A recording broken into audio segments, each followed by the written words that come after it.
Okay, I think we're live. All right. Well, should we start with a prayer? Yeah, sure. Okay. Would you like me to offer that? If you don't mind, thank Yeah. you. Mhm. Dear Heavenly Father, we're grateful for this class and for the opportunity that we have to meet together as classmates.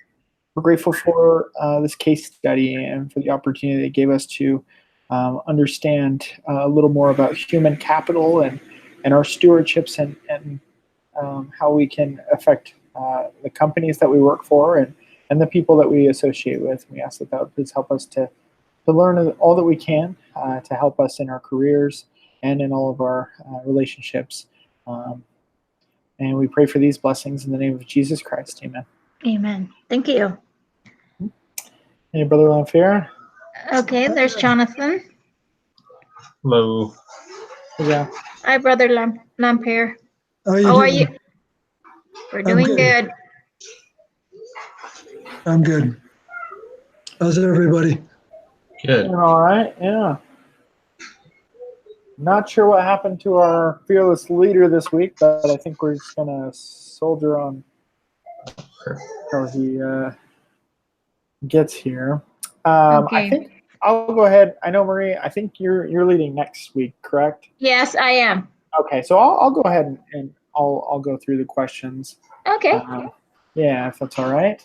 Yeah. So let's just jump right into it here. We're talking Okay. about the recruitment of a star. So we get to be the HR department for this company. So let's talk about the candidates that are available. Uh-huh. So we've got 4 of them. Yes. So let's just start with the first one is Gerald Baum. Uh-huh. Marie, what are your thoughts on Gerald Baum? Do you want to offer just a brief synopsis of what he's got going on? Well, hold on, let me just scan through here.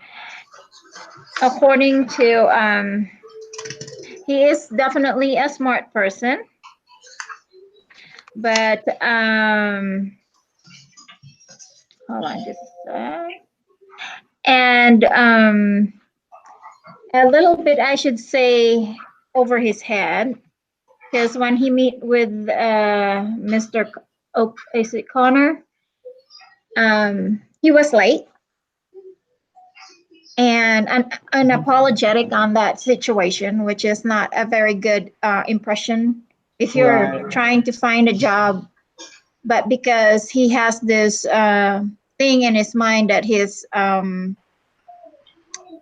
wanted, the company wants him, wants his ability and talent.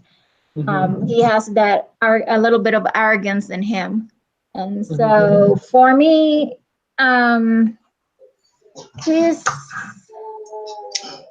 he fired his junior analyst right on the spot during the meeting, and for me, that is not. It will not well fit for the culture of the company that's looking. I can't remember what's the company name. RSA. Yes, because agree. they work as a team and their success based on a teamwork. And for this guy to come in, I think it will really create a barrier in success. Yeah, I totally agree. I think his behavior, just knowing that he fired a junior analyst, I think that alone would be a big enough red flag that I wouldn't even bother with Gerald Baum. Obviously, he's a smart guy. He's going to do some great things, but he just really doesn't fit with the culture of RSH. Yeah. John, do you have anything to add? Yeah, you guys pretty much hit it. I was just gonna say, yeah, when he showed up for lunch, he was late and didn't really apologize. He just kind of showed up and did his thing, and I think he also, if I remember right, he brought up he was concerned about getting paid right off the bat. Right, that was one of his first First questions, I questions. think. Yeah. Uh-huh. Right to the chase. Right. So, I don't know. It's So, kind of yeah, a turn off for me.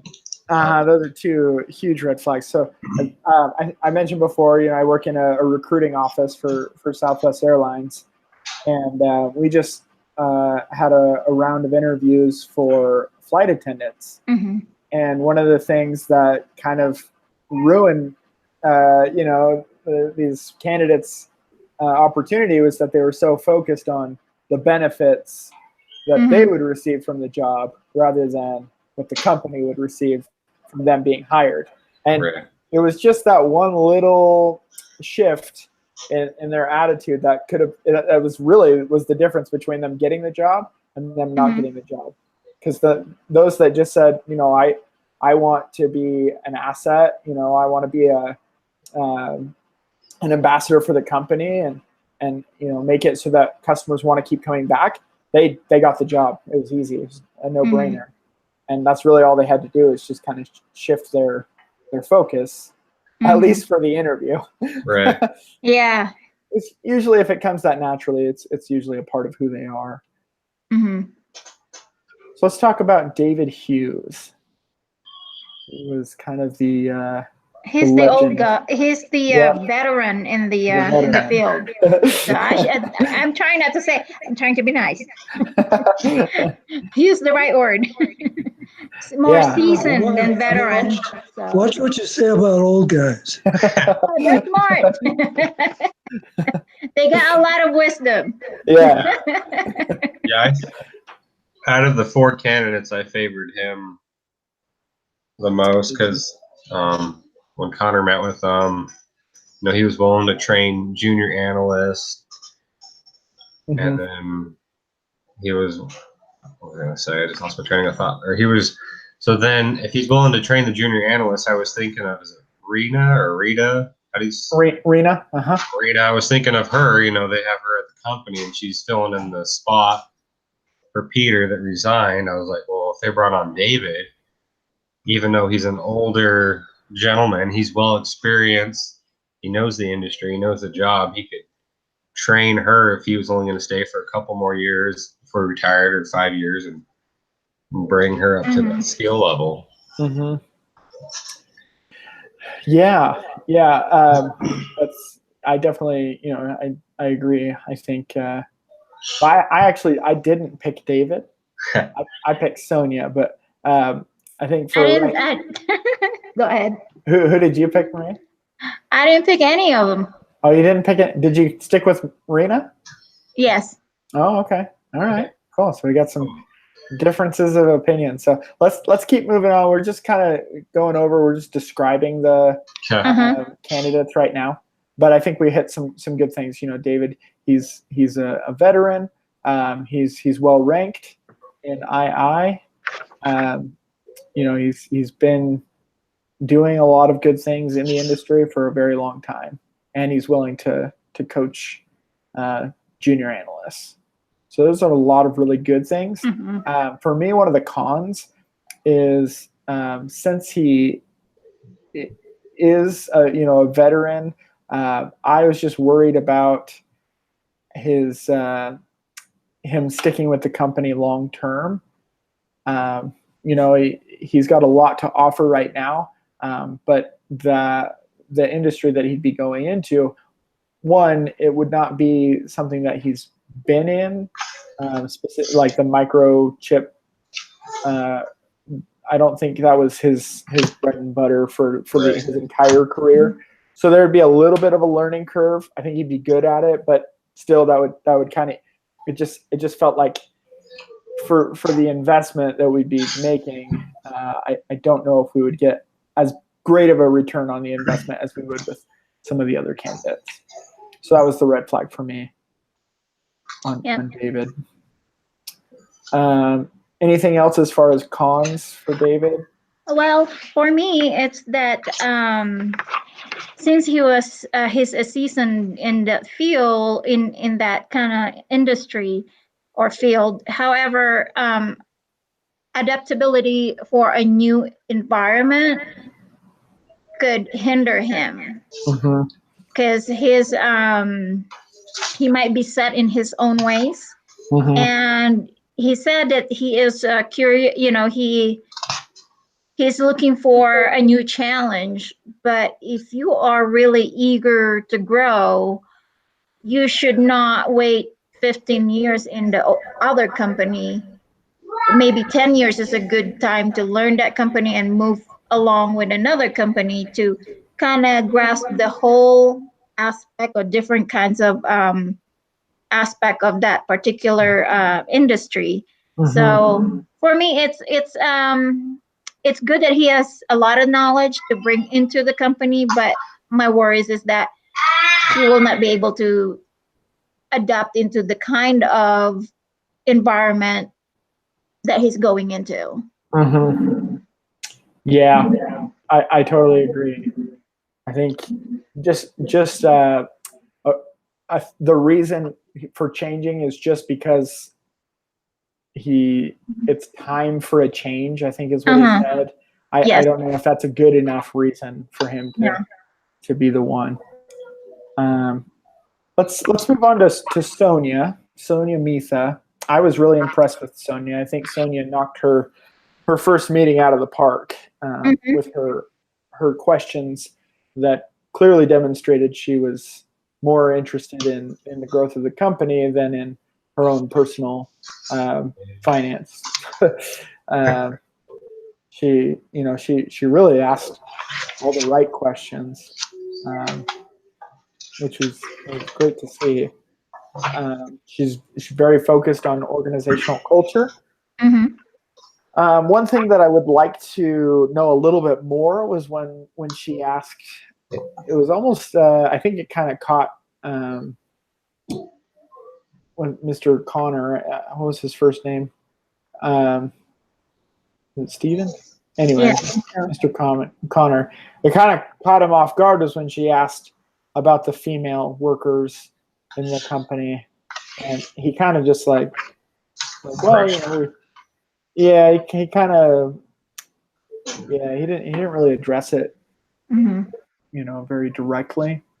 So I would like to know. My suspicion is that she wants to coach the other females in the company, Mhm. uh, and I think that would be great for her to just keep Rena as her junior analyst. I think she would coach Rena up really well, and would have her move on to higher things pretty quickly. All right. What about cons? What do you guys see as far as cons for Sonia? Well, what I've seen is that the reason why he asked that about the female thing, because she's a mother of two, Mm-hmm. and if the company's culture is not focused on giving leniency or flexibility with women worker who have children, it will be hard for her to do her job in a way that she can be productive. Mm-hmm. And because speaking for the women's side, I work, I have kids, and I go to school and church callings and all that kind of thing. Mm-hmm. Um, you have to find a balance. If your company is willing to be a little flexible, like yesterday, my husband has to be down at my in-laws' place, so he can be there for the appointment, reading the result of the bone scan. Mm-hmm. Um, I have to drop off my son to school, which will put me a little later getting to work. And that's okay with my coworkers because they know I work with a lot of female too. My manager is female. So she understands our responsibility, and it helps me to be okay. So but I don't abuse that flexibility. It's just on emergency cases that when my husband's not available. So I was able to drop off my son and be there still. Like I think I just clock in 2 minutes later than my time. So Mm-hmm. I still made it pretty much closer to the time, but the flexibility, and then the boss, my manager's boss, his boss is a female with 2 kids too. Encourage that one, Rich, to sometimes work at home. There's technology can help work at home. A woman telling the one of her downline to, hey, go work from home once in a while. So there's other things. So I think she's seeking for some flexibility so she can work from home in times that she needs to be home. And we can still function as a woman, even though there's kids at home. We can still do the job. Yeah, And, Right. I think Sonia's proven that she's done so well with the company that she's been with, and that's why I think it wouldn't be a problem. I think it was really smart of her, and I really didn't put much thought into that point of view, so I'm glad you brought that up. I think it's really smart of her to ask that question. She said, she said that RSH is known for hiring many women as analysts, but she wanted to know, like, how successful are they? How far do they move up in the company? Right. And I think that would be a really smart thing for her to know, because so I also work with the only other male in my office is my roommate, but there's 6 of us, so there's 4 females, but all of them are single, and only one has kids, and they're both grown, and so it's kind of like, we're all in a very similar place. None of us really have the challenge of having to balance children, and so it's interesting that I think if someone was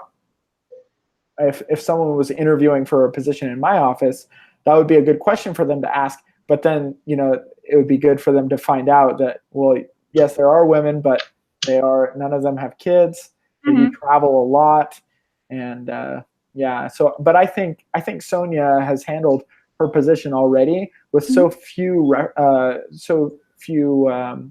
resources that I think she would do just fine with RSH. Yeah, well, it's my experience too. When we had my little guy, my previous job, my boss asked me to come back to work for them, and I said, well, I just need a flexibility. I don't have family members close by. My in-laws is 2 hours drive one way, and I need to be able to go to volunteer for my son. So when he gets into kinder or school, be able to do that here and once a week, or be able to take him with me if I have to. And it's just juggling between my husband and myself, taking care of our son, because we don't want to leave him in a daycare. That's where usually they get all the sickness and all that, and other habits that you are not teaching your son to have.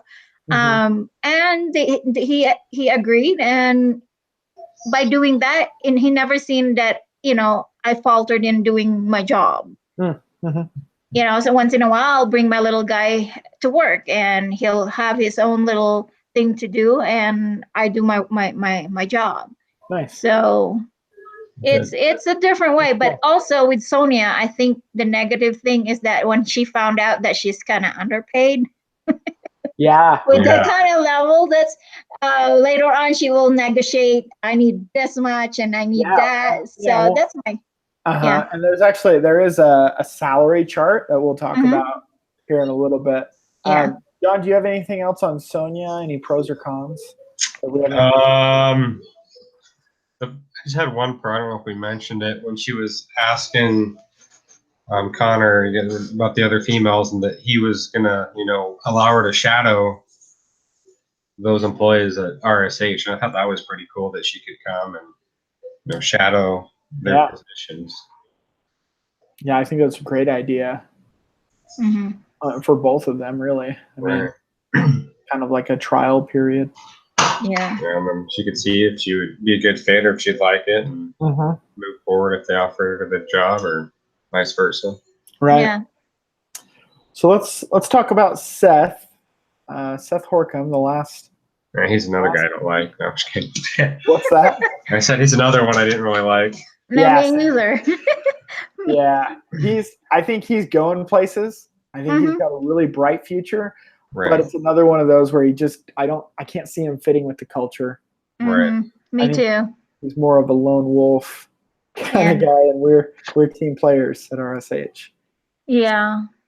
And I think it's interesting that's really like such an important factor in the hiring process is just that culture. And when it's ignored, it could be disastrous. Yes, I agree. Yeah. That's one of the things that I had no idea, but with Southwest, they're kind of famous for sort of like they have there's all sorts of like legal documentation of the Southwest culture, so that a candidate can actually be denied because they don't fit the culture. Oh wow. And it's legal. You know, we've defined our culture so in such a concrete way that if they don't, one of the questions, the interview questions is has to do with having a warrior spirit, a servant's heart, and a fun-loving attitude. And if they don't have those things, then they can be denied based on that. You know, that's a legal reason for us to say, no, we're not accepting this candidate because they did not demonstrate, a fun-loving attitude or a servant's heart or a warrior spirit. So I think that's interesting. That's at least for Southwest, that's how highly we consider culture to be a deciding factor for employees being hired. So. Well, because you need to have like the culture is a structure of how you want to run your company, and without that and without staying into that culture, then you're just like a bunch of everything that there's no success. And and one thing that I don't like with Seth is that he said his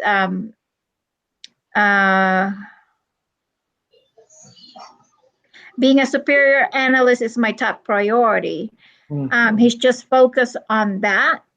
I know we all wanted to be on the top, but in the interview, I think you don't want to kind of oversell yourself. And they already know you're one of the top candidates, but it's just like the first one. So yeah, Seth seems pretty entitled. I think he knows he's good, but he's not really interested in contributing to the company's goals more as much as he is interested in contributing to his own success. Right. Yeah, he even handed Connor a bunch of recommendations or testimonies right off the bat out of his briefcase. I just thought that was kind of cheesy in the interview right away.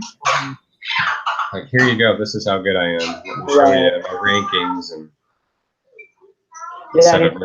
and his answer to Steven's question was, he asked him, "Why are you interested in the position?" He said, "Well, I'm starting to make a name for myself in the semiconductor sector." Right. Yeah. Yeah. It's just instantly his focus is on his own. So. Yes, exactly. And it's just that's not going to fit with the culture. Yeah, and if you read farther down, he said, manage where he's working currently. He said management seem unwilling to see me as a rising star. I highlight that because it really struck me how really arrogant that guy is.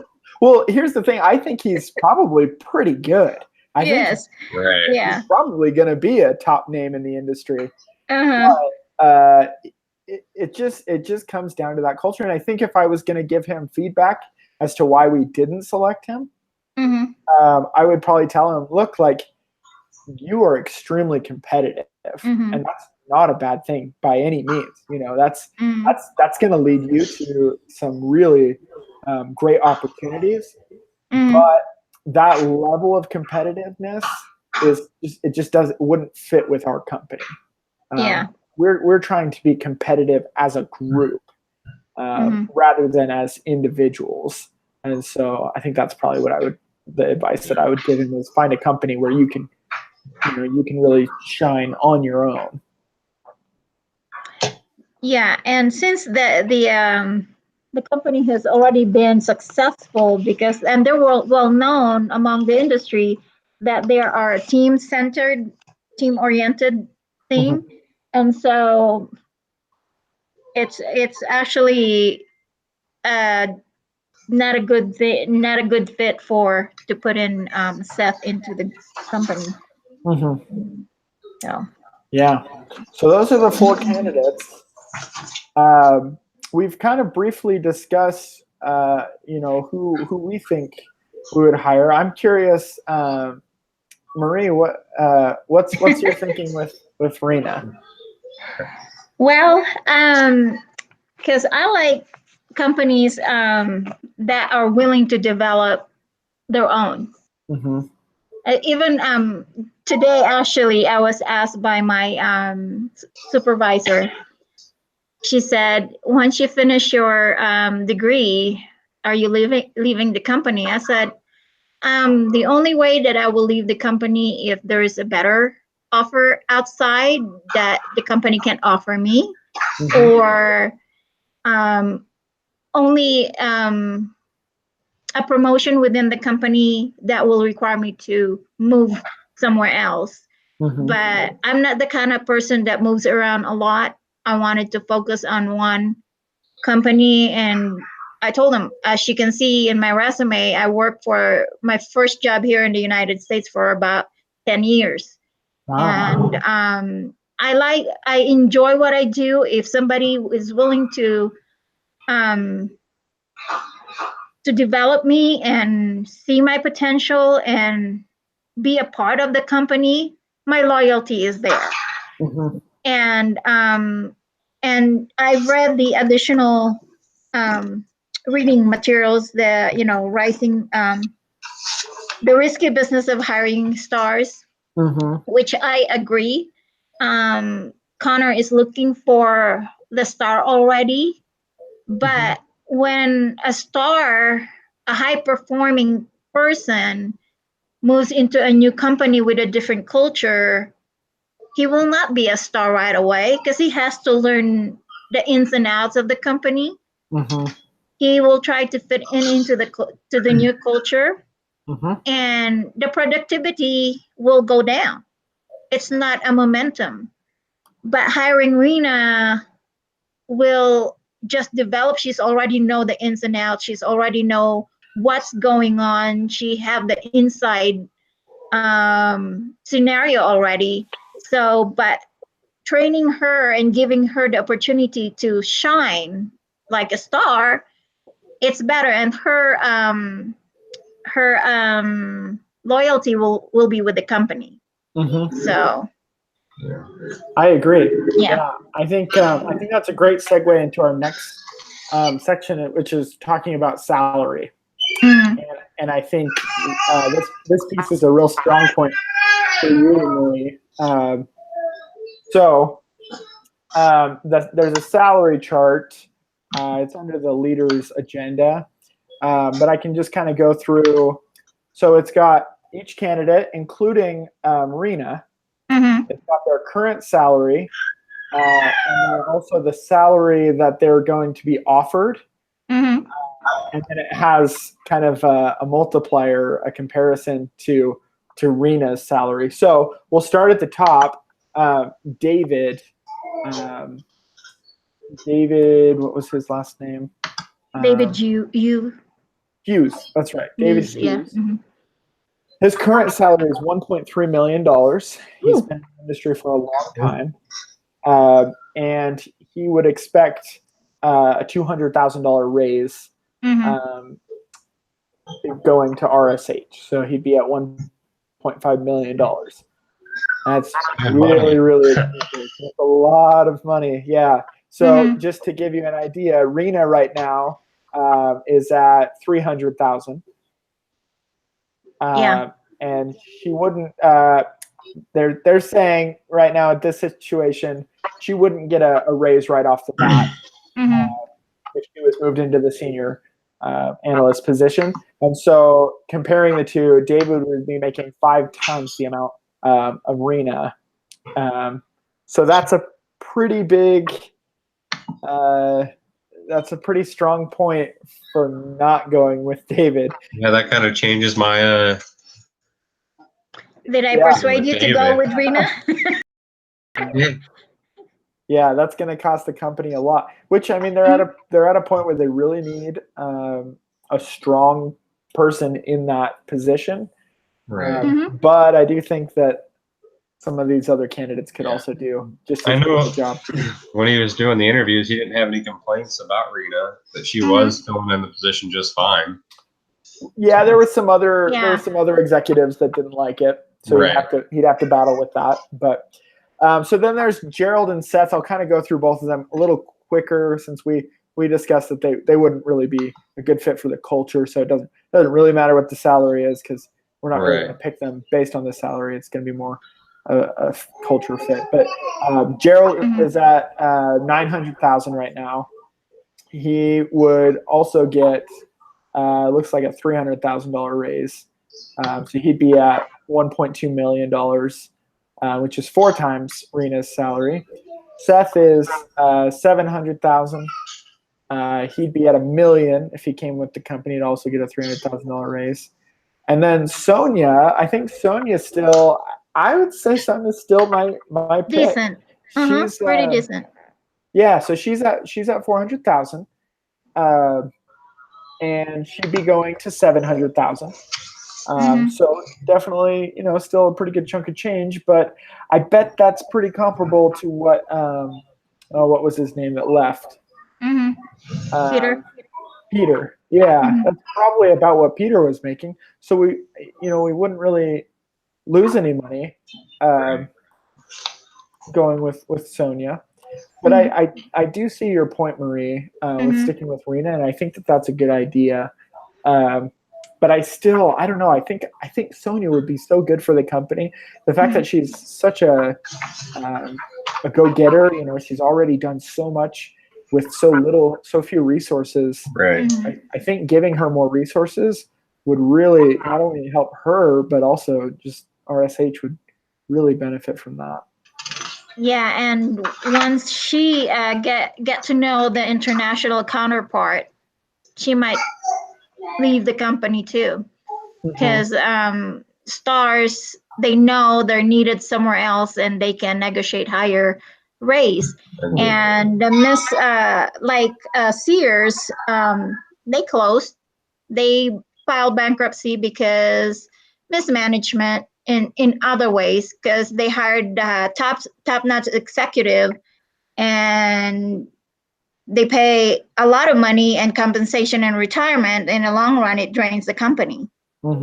So, but developing your own people with a reasonable salary range, because she's just being trained to a more higher position. I think your company standpoint is better off, even though you have a lot of money, but you have to look at the long run also. Would it drain the company? How long we can go with paying somebody this much plus the retirement if they retired, in the long run. So there's a very tricky, but I think developing your own, you can have your own, you can see you have more control with the success also.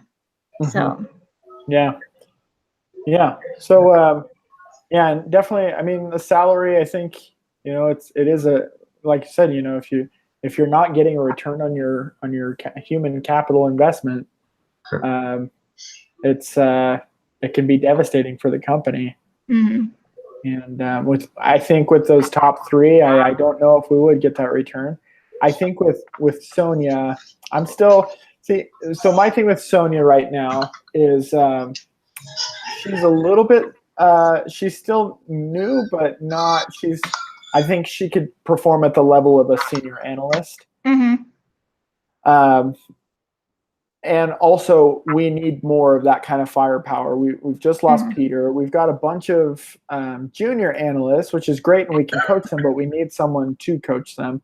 And I think Mhm. Sonia could do a great job at that. She's passionate about the work. She's asking the right questions. She seems like she's got a teacher's heart. Mhm. So I think she'd be a great fit.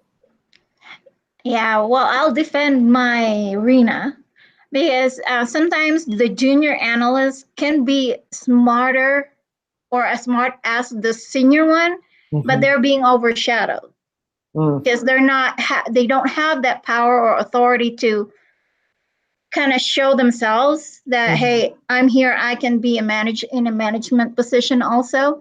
Mhm. And if you go into a company that the politics is strong, very strong, that overpowered also. Mhm. They oversee the ability of their other employee that can do the job as well as the other ones, you Mhm. know. Yeah, So, yeah, I see where you're coming from, and mhm, I think that Sonia, I think she'd be more of an advocate mhm, for Rena. yeah, If I didn't, if I saw that maybe that could be the case, that she would overshadow Rena, I'd mhm, probably steer away from Sonia. But I do think that since Sonia has been doing such good work, um, essentially on her own, she really hasn't had the assistance that she's needed, mhm, and she's kind of craving it. I think that she's going to be able to use it well. And also, Stephen mentioned that he would definitely recommend Rena's continued progress in the company. He said that mhm, Right. he'd even like to give her, more responsibility. So I think that would still happen. We mhm, just we sort of need headcount right now. Losing Peter, he was really the only semiconductor senior analyst. mhm. So we need some firepower. Right. Let's see here. So we kind of talked about let's talk about this idea of maybe if so Peter left. Mhm. Um, he didn't necessarily have to. We could have kept him around. Do we think that would have been a good idea to keep him around, or would it have been a bad idea? Mm, I think it would have been a bad idea because if he's really wanted to, because the company has to offer a higher pay. If Peter got a different offer from a different company, higher than what he's earning, Mm-hmm. that is, it's up to, is that the risk or that I'm as a manager or as the owner of the company, is that the kind of risk I wanted to take? So keeping him in the long run, if he is not happy where he's at, productivity wise, is not there. Mm-hmm. Yeah, and I think it goes back to that that return on a human capital investment. Mm-hmm. It's he just I don't think we would have seen that because his value is sort of going down. Yes. Right. Because he's getting less passionate about the work while his price is going up. Mm-hmm. We'd have to we'd have to pay him more to keep him around. Right. And it says there too that he start being a conniving kind of type person. Mm-hmm. So just to get extra money into him. So I think that's not a good. You don't want somebody to represent your company with that kind of attitude. Right.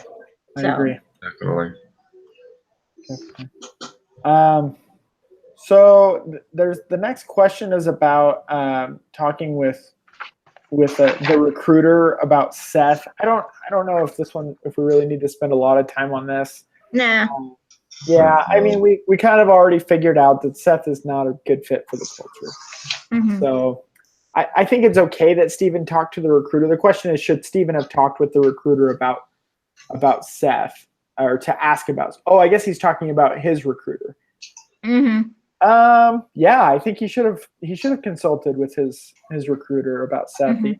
He kind of went off on his own little tangent, and Right. it didn't yield any results. I don't know how much effort or time it took away. I mean, obviously he had to set up a meeting, but yeah, I guess it kind of means that there was 3 people that weren't good for the culture as opposed Mhm. to just talking to 2, and he could have Yeah. saved some time there. Right. So, let's see here. So the next question is, does the performance at one firm guarantee high performance at another firm? That's. I would say no. It depends on the individual, and like we're talking about the culture and how they fit in with everyone and the team members and the other employees, and if they're enjoying work, and you know, Yeah, I agree. you can't. I think you can have a culture of high competitiveness, and that can Mhm. work. You can have people that are kind of like battling with each other, and that can work. But then you can also have a culture of sort of teamwork and cohesion, and that could also work. So, Yeah. if you put one of those highly competitive people in that team environment, I don't think it would necessarily work. I don't think they'd be very happy. Mhm. Right. I agree. It's not going to work as every in other company they allow certain person to be like a bully sometimes because they are smart, they are very important, has an important role in the company, and then they go to another one and they start that it demeans the morale of the other company, and it will create friction and all that. So yeah, I don't think so. And productivity wise, John mentioned that the culture is different and the system of doing things are different. So, Definitely. Yeah. So then the final question is talking about human capital. There was a little chart or like a sheet that explained mhm, 5 different types of human capital. There's general human capital, which is just it's the management skills to gather, cultivate, and deploy financial, technical, and human resources. mhm, Um, but I guess that's just kind of the general ability to find yeah, people that can do the job. There's strategic human capital, which I think is more, in the recruiting field. We have 2 different types of recruiting. There's volume and there's targeted, and I think general would be volume, basically where you just mhm, kind of open it up to everyone. Strategic would be targeted, where you're looking for people that can perform that have specific uh-huh, knowledge. And there's industry human capital, where they have knowledge. exactly a specific knowledge of the industry. Mhm, There's relationship human capital, and I think that's really what we were looking for. Is the ability to form a team and move the entire team forward. I think someone with high relationship human capital is someone that's going to be able to bring psychological safety, mhm, like we've talked about, to the team, mhm, and that's really, I think, what we were looking for with RSH. mhm, And then the last one is company specific human capital, which is just knowing the routines and procedures of the company. And I think Rena was probably had the highest human capital with company specific, obviously, because she worked for mhm, RSH. Um, and I think we were kind of focusing more on those last 2: relationship, human capital. mhm, Uh, well, I guess the last 3: industry, relationship, and company uh-huh. specific. So, Yeah, and Rena has the industry know-how, mhm. and she can probably, if she's just given a break, she will be able to lead the people that she worked with into a better position also. So Mhm. Yeah.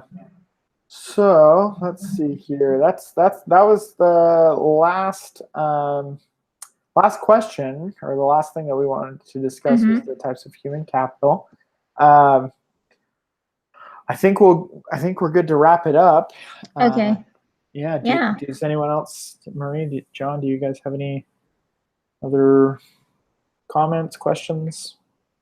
I'm good. I think John is taking care of the little one. Okay. Hand here, yeah. No, Okay. no bloody nose and so Yeah. blood on the carpet. So Oh. sorry. I know. We know about that. There's the little one. Yep. So Yeah. we'll go ahead and wrap it up here. All right. Hey, sounds good, guys. We'll Yep, see you so next week. We'll see you next week, John. Have All a right, great thanks. weekend. You too. Goodbye. All right.